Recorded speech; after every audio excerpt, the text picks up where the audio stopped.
gawain ng mga taong bukirin, mapatris sa pasanin, ang hirap di pinapansin.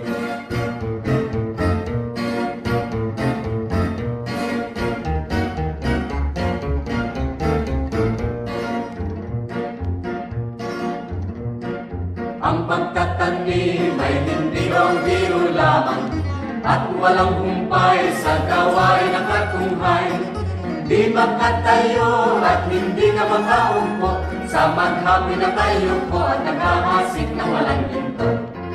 Ang pagtatanim ay hindi ang biro lamang, at walang humpay sa gawain ng katunghay.